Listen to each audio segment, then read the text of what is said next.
ये केवल युद्ध नहीं था, ये केवल पांडव और कौरव की कहानी नहीं थी। ये धर्म और अधर्म के बीच का सबसे बड़ा संग्राम था। और इस संग्राम के बीच जो स्वयं युद्ध नहीं करता था, वही पूरे युद्ध का सूत्रधार था। अर्जुन कांप रहा था, हाथ से गांडीव गिर चुका था। अपने ही सामने अपने ही लोग खड़े थे। तभी अर्जुन ने मुझसे कहा, हे केशव, मैं अपने ही भाइयों, गुरुओं और स्वजनों को कैसे मारूं? मैं मुस्कुराया, क्योंकि यही वो क्षण था जहां से गीता जन्म लेने वाली थी। मैंने अर्जुन से कहा, हे पार्थ, तू जिनके लिए रो रहा है, वे ना कभी पैदा हुए थे और ना कभी मरेंगे। आत्मा ना जलती है, ना कटती है, ना भीगती है और ना सूखती है। मनुष्य सबसे बड़ी भूल क्या करता है जानते हो?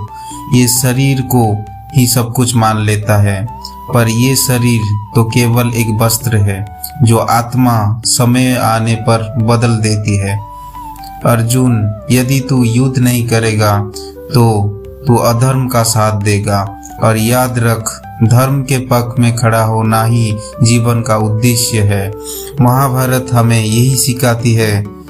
हर युद्ध तलवार से नहीं लड़ी जाती। कुछ युद्ध अपने डर, अपने मोह और अपनी कमजोरियों से भी होती है। कर्ण महान था, पर उसने गलत का साथ चुना। भीष्म अजय थे, पर मौन रहे। द्रोणाचार्य ज्ञानी थे, पर सत्य से समझौता कर बैठे। और यही कारण था कि धर्म हारते हारते भी अंत में विजयी हुआ। मैंने कभी अर्जुन को ये नहीं कहा तू जीत जाएगा। मैंने केवल इतना कहा, तू कर्म कर, फल मुझ पर छोड़ दे। आज भी मैं तुमसे वही कहता हूँ।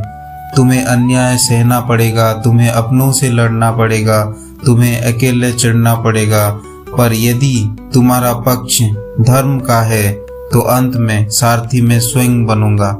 याद रखो, जब जब धर्म कमजोर होता है और अधर्म सिर उठाता है, तब तब मैं प्रकट होता हूँ। कभी राम बनकर, कभी कृष्ण बनकर, और आज तुम्हारे विवेक की आवाज बनकर। मैं श्री कृष्ण हूँ और मैं भी मार्ग दिखाता हूँ। जय श्री कृष्ण।